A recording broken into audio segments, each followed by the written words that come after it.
Hello, good morning from Kolaghat.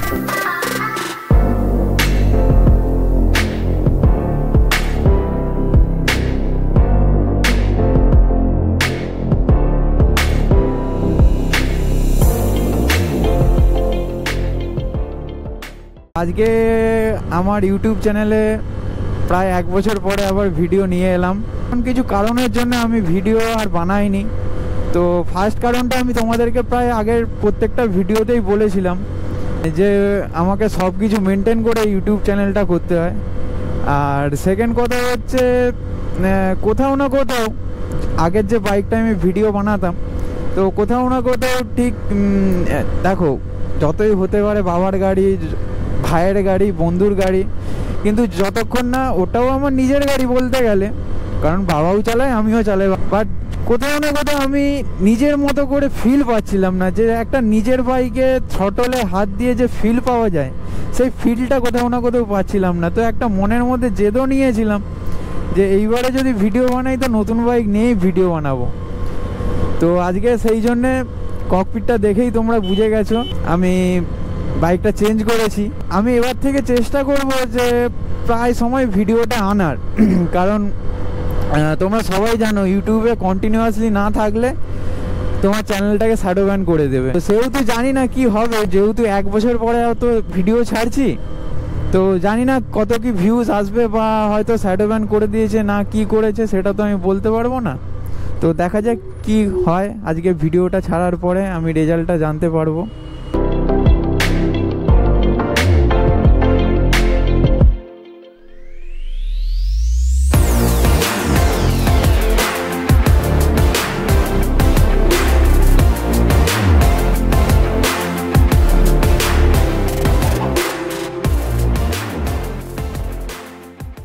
এইটা হচ্ছে দেউলিয়া বাজার। তো দেউলিয়া বাজারে সবসময় এই সকালটা একটু জাম থাকে, কারণ ফুলের মার্কেট, মাছের মার্কেট, সবজি মার্কেট সব একসাথে বসে, তো সেহেতু একটু ভিড়টা হয়, সেহেতু জাম থাকে। আর আজকে আমি এখন কোথায় যাচ্ছি কোনো ঠিক ঠিকানা নেই, কারণ আমি বাইকটা তো ধরো আমি দুর্গাপূজায় কিনেছি, তোমাদেরকে এই কথাটা বলা হয়নি। বাইকটা আমি দুর্গাপূজায় কিনেছি, তো দুর্গাপূজার পর থেকে অনেক জায়গায় ঘোরা হয়ে গেছে আশেপাশে, অনেক মানে এই লাইনে অনেকটা গেছি, প্রায় ধরো না খড়গপুরের কাছাকাছি গেছিলাম। মোটামুটি রবিবার হলে আমার বেরোনো হয়। তো আমি ভিডিওটা বানাইনি, কারণ প্রত্যেক রবিবার আমার কোনো না কোনো কাজ পড়ে যায় বা কিছু না কিছু হয়ে যায়। তো এইবার ভেবেছি যে কন্টিনিউয়াসলি আমি ভিডিওটা করবই। যারা নতুন এসেছে তাদেরকে বলে দিই, আমার চ্যানেলের নামটা দেখতেই পাচ্ছ, সাবস্ক্রাইব বাটনে দেওয়া আছে কাউন্টডাউন রুটিন। তো কাউন্টডাউন রুটিন চ্যানেল কেন রেখেছি, তো কোনো একটা কিউএনএ ভিডিওতে যখন আমার চ্যানেলটা 1K সাবস্ক্রাইবার হয়ে যাবে, তো সেই দিন হয়তো ব্যাখ্যা করে বলবো কাউন্টডাউন রুটিন কেন রেখেছি। ভিডিওটা পুরো শেষ পর্যন্ত দেখবে, তোমাদের ভালোবাসাটা আমার কাছে অত্যন্ত জরুরি। কারণ দেখো, ইউটিউব এমন একটা জায়গা যেখানে তোমাদের ভালোবাসা বা সাপোর্ট ছাড়া কোনোদিনই একটা ক্রিয়েটর দাঁড়াতে পারে না। তো আমি বলছি না যে আমাকে সাপোর্ট করো, করো, ভিডিও খারাপ হলেও আমাকে অন্তত ফিডব্যাকটা দাও। তোমাদের কাছে এটাই আমার চার, যে তোমরা আমাকে ফিডব্যাকটা দাও যে ভিডিওটা কেমন হচ্ছে, কোয়ালিটি কি আরও হাই করতে হবে। বাট কোয়ালিটি যদি হাই করতে বলে হয়তো সেটা আমি পারবো না, কারণ আমার হাত বাঁধা, কারণ আমি অ্যাকচুয়ালি ফোনে ভিডিও বানাই। তো গোপ্রোর যে ভিডিও 1080 60 FPS আমি করি, কিন্তু 1080 60 FPS এর অ্যাভাব গেলেই তখন কিন্তু সাপোর্টটা ঠিক করে না, কারণ ভিডিও আটকে যায় কোথাও না কোথাও, বা অনেক ল্যাগ হয়। তো সেহেতু আমি 1080 60 FPS এ ভিডিও বানাবো। তো এইটা নিয়ে আমার হাত বাঁধা। তো এইটা বলতে হবে যে আমার কথাবার্তায় কোনো ভুল আছে কিনা, বা কথাবার্তা আরও মুভ করতে হবে, বা একটু আপগ্রেড করতে হবে কথাবার্তা। ব্যাপারটা এইখানেই। আমার সামনে দিয়ে দেখো আর একটা হিরো এক্সট্রিম 125 আর যাচ্ছে। তোমাদেরকে তো বলাই হয়নি এই বাইকটা, আশা করি দেখে বুঝে গেছে, হিরো এক্সট্রিম 125 আর, তবু আমি একবার বলে দিলাম। দেখা যাক কতদূর কি যেতে পারি। হ্যাঁ, অবশ্যই পাঁশকুড়া পেরিয়ে তো যাবোই আমি। আজকে বেরোতেও অনেকটা দেরি হয়ে গেছে, কারণ ওই যে বললাম ঘরের কাজ একটু থাকে। তো দেখলাম সকালে ভালো ওয়েদারটা ছিল, পুরো রোদ ঝলমলে রোদ বেরিয়েছিল, বাট হঠাৎ দেখি মেঘলা ওয়েদার হয়ে গেল। তো আমি তো ভেবেছিলাম যে আমার রেডি রাডা সব মনে আমি আজকে বেরোবই, বৃষ্টি যাতে না হয় ব্যাস এইটুকুই, যা মেঘলা ওয়েদার থাক যাই হোক। বৃষ্টি হলে আমি ভিজি অসুবিধা নেই, বাট ক্যামেরাটা ভিজে গেলে গায়ে লাগবে। যদিও গোপ্রো হচ্ছে ওয়াটারপ্রুফ, বাট বলা যায় না তো কোথা দিয়ে কখন কিভাবে জল ঢুকে যাবে, সেহেতু আমার একটু ভয় লাগে। এই জায়গাটা পেরোনোর পরে তোমাদেরকে একটা জায়গা দেখাবো, ওই জায়গাটা আমার বাইক চালাতে সব থেকে বেস্ট লাগে। তো জায়গাটা এলে তোমাদেরকে দেখাচ্ছি।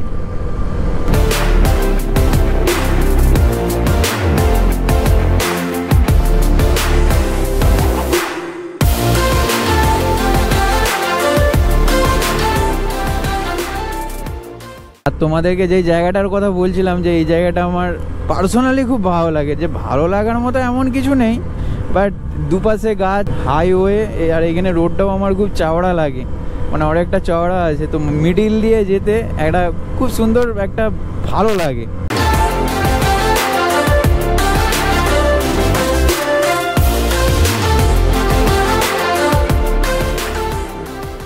আমার ভিডিও যারা আগে দেখতে একটু আদ্রু, বা যারা কন্টিনিউয়াসলি জড়িয়ে ছিলে আমার চ্যানেলের সাথে, তো পার্সোনালি একটা কথা বলো যে আমার ভিডিও তোমাদের কেমন লাগে। যদি খারাপ হয় খারাপ বলো ডাইরেক্ট, যদি ভালো হয় ভালো বলো, তাহলে আমি কি বলো তো একটা ফিডব্যাক পাবো যে আপগ্রেডটা একটু আগেই যেটা বললাম। আর আজকে সেই রকম তোমাদেরকে দেখানোর জন্য কোথাও যাচ্ছি না, বাট একটা জাস্ট ছোট্ট রাইডে বেরিয়েছি, তোমাদের সাথে একটু গল্প করব, একটু কথা হবে। যে এই কথাগুলো এতদিন পরে যেহেতু ভিডিও করছি, বলাটা তোমাদের জরুরি ছিল অনেক। তেলটা ভরে নিতে হবে কোনো পাম্প থেকে। কিছু কিলোমিটার দূরে একটা পাম্প দেখেছিলাম মনে হয় ইন্ডিয়ান অয়েলের, আর আমি বেশিরভাগ টাইমটাই মানে সবসময় আমি ইন্ডিয়ান অয়েল থেকেই তেল ভরি, কারণ আমার পার্সোনালি ইন্ডিয়ান অয়েলটা ভালো লাগে। অন্যান্য পেট্রোলের থেকে ইন্ডিয়ান অয়েলের পেট্রোলটা আমার পার্সোনালি ভালো লাগে। এবার অনেকের হয়তো অনেক মতামত থাকতে পারে।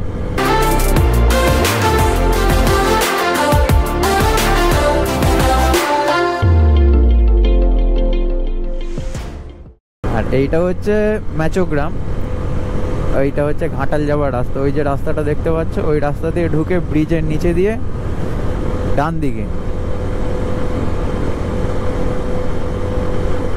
আর বাঁ দিকটা চলে যাচ্ছে পাঁশকুড়া স্টেশন।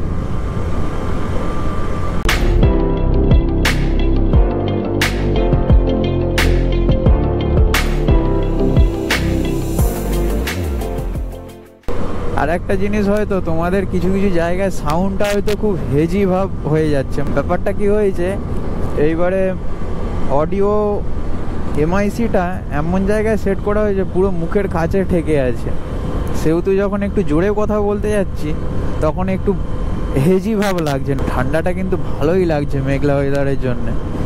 এখন তো বাজে 8:49, রোদ মনে হয় বেরোবে না।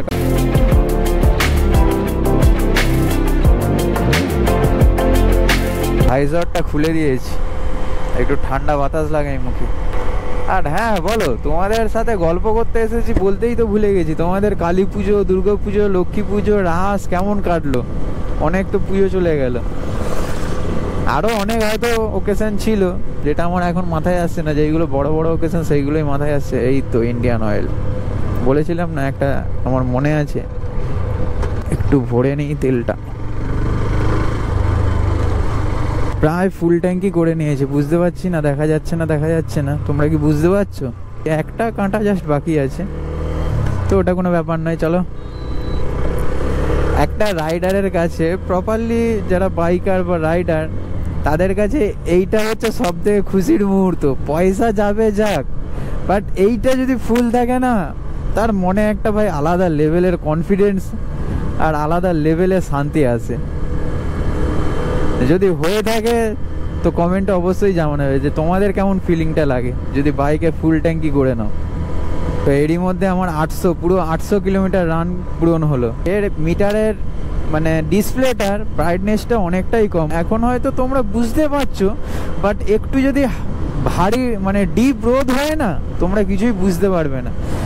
আমার মিরর ভাইজারের জন্যেই আমি বুঝতে পারি কাঁচের ভেতর থেকে যে ডিসপ্লেটা কোনটা কি হচ্ছে আর কি। বাট তুমি যদি এমনি নর্মালি ট্রান্সপারেন্ট ইউজ করো, কিছুই বুঝতে পারবে না এইখানে। কারণ এর ডিসপ্লে ব্রাইটনেসটা অনেকটাই কম। হায় দেখো কুকুর যাচ্ছে, দেখছো? তোমরা লক্ষ্য করতে পারছো কিনা বুঝতে পারছি না, বাট একটা কুকুর কিন্তু মুখ বাড়িয়ে আছে গাড়ি থেকে।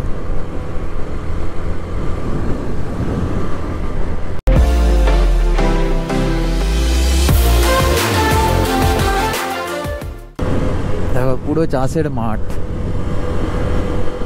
তুমি এই লাইনের দিকে যত আসবে তত চাষের জমি দেখতে পাবে, আর দীঘা লাইন আর হলদিয়া লাইনের দিকে যত যাবে ঝিল দেখতে পারবে।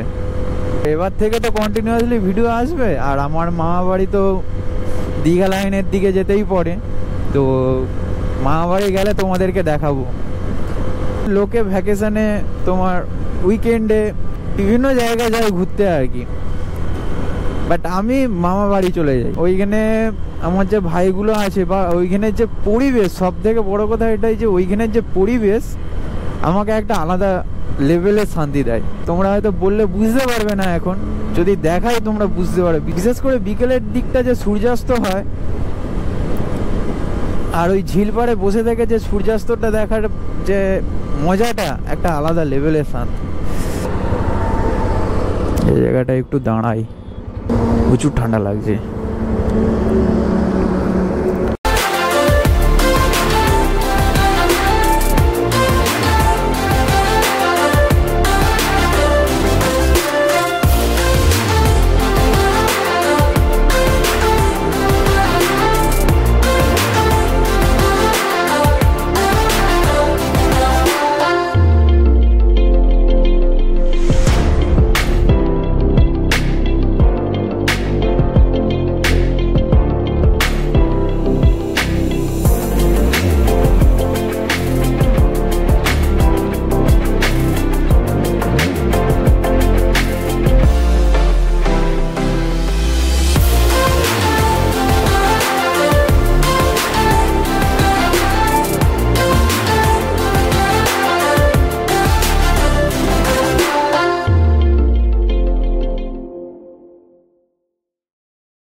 আর আমি দাঁড়িয়ে আছি এখন ম্যাচোগ্রাম ব্রিজটা পেরিয়ে এসে একটা চা দোকান পড়ে, এইখানেই চা খাই এই পাশের দিকে এলে, অন্য কোথাও আর চা খাই। চাটা মোটামুটি ভালোই করে এই যে চা দোকানটা।